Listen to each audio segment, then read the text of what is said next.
Hello students, today we are continuing our lecture on friction from class 8th science. Today we are taking up question number 2, but before starting with the question I would like to share something with you. मैंने अपने इस channel पे class 8th के mathematics के सारे chapters के सारे lectures upload कर दिए हैं along with all the exercises and examples. आप जाके देख सकते हैं. जो स्टूडेंट्स क्लास 8 से क्लास 9 में मूव किए हैं उनके लिए मैंने क्लास 9 की मैथमेटिक्स अपने नए चैनल डॉक्टर शारदा मेल पे अपलोड करनी शुरू कर दी है.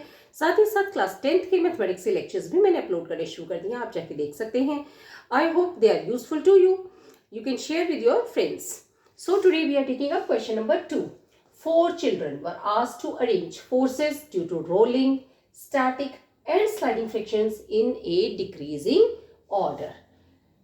4 बच्चे हैं, उन्हें कहा गया कि जो फोर्सेस हैं, रोलिंग स्टैटिक और स्लाइडिंग फ्रिक्शंस है, उन सबको हमें डिक्रीजिंग ऑर्डर में अरेंज करना है. Okay, their arrangements are given below. उनके अरेंजमेंट्स हमें दिए गए हैं नीचे. चूज द करेक्ट अरेंजमेंट, और हमें सही अरेंजमेंट का चुनाव करना है. सबसे पहले हमें ये देखना जरूरी है कि इसमें कौन कौन से फ्रिक्शंस के बारे में बात की गई है. सबसे पहले हम देखते हैं कि स्टैटिक फ्रिक्शन क्या होता है. स्टैटिक फ्रिक्शन वो फ्रिक्शन होता है that comes into play when an object is moved from its condition of rest. यानी कि एक जो ऑब्जेक्ट है वो अपनी रेस्ट की कंडीशन में है और हम जाके उसे मूव करते हैं. That friction is called a static friction. Okay, जो फ्रिक्शन जो उस समय एक्ट करता है उसे हम स्टैटिक फ्रिक्शन कहते हैं. सेकेंड आ जाता है हमारे पास स्लाइडिंग फ्रिक्शन. स्लाइडिंग फ्रिक्शन कब होता है? एक बॉडी है, उसके ऊपर दूसरी बॉडी स्लाइड कर रही है. ओके, उस टाइम पे जो फ्रिक्शन एक्ट करता है उसे हम स्लाइडिंग फ्रिक्शन कहते हैं. Then third one is a rolling friction. Rolling friction क्या होता है? जब एक बॉडी दूसरी बॉडी पे रोल कर रही है और उस कंडीशन में जो फ्रिक्शन एक्ट करता है उसे हम रोलिंग फ्रिक्शन कहते हैं. सो इन दिस वे मैंने तीनों चीजें आपको अच्छे से समझा दी है. नाउ लेट्स सी कौन सबसे ज्यादा होगा.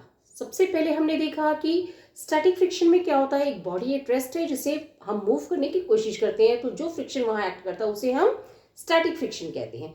डेफिनेट बात है, एक बॉडी रेस्ट पे उसे हम मूव करने की कोशिश करेंगे तो वहां पे सबसे ज्यादा फ्रिक्शन होगा. सेकेंड है स्लाइडिंग फ्रिक्शन. स्लाइडिंग फ्रिक्शन क्या है? एक बॉडी दूसरी बॉडी पे स्लाइड कर रही है, तो वहां पे जो फ्रिक्शन एक्ट कर रहा है, क्योंकि बॉडी ऑलरेडी मोशन के अंदर है, तो जो स्लाइडिंग फ्रिक्शन है वो थोड़ा कम होगा स्टैटिक फ्रिक्शन से. थर्ड नंबर पे है रोलिंग फ्रिक्शन. रोलिंग फ्रिक्शन क्या है? जब एक बॉडी दूसरे बॉडी पे रोल कर रही है, उस कंडीशन में उन दोनों के बीच में जो फ्रिक्शन होगा वो बहुत कम होगा as compare to the static and sliding friction. So हमने क्या देखा? सबसे ज्यादा कौन सा फ्रिक्शन होगा? सबसे ज्यादा होगा स्टैटिक फ्रिक्शन, उसके बाद होगा स्लाइडिंग फ्रिक्शन और उसके बाद होगा रोलिंग फ्रिक्शन. सो हमारा आंसर क्या होगा? Static friction, sliding friction and rolling friction. Answer हो जाएगा सी. और सी में क्या क्या चीजें हैं?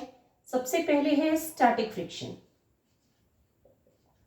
जो कि सबसे ज्यादा होगा, और हमें क्योंकि डिक्रीजिंग ऑर्डर में लिखना है तो सेकेंड नंबर पे आ जाएगा स्लाइडिंग फ्रिक्शन और उसके बाद आ जाएगा रोलिंग फ्रिक्शन. यानी कि सबसे ज्यादा होता है स्टैटिक, उससे कम होता है स्लाइडिंग, और रोलिंग है वो सबसे कम होता है. सो इस तरीके से हम इसको लिख सकते हैं कि कौन सा फ्रिक्शन सबसे ज्यादा होगा और कौन सा सबसे कम होगा. I hope I try to make the things clear. अगर आपको कुछ नहीं समझ आए तो कमेंट बॉक्स में लिख के पूछ सकते हैं. वीडियो पसंद तो लाइक करें, चैनल को सब्सक्राइब अपने फ्रेंड्स के साथ शेयर करें. Thank you.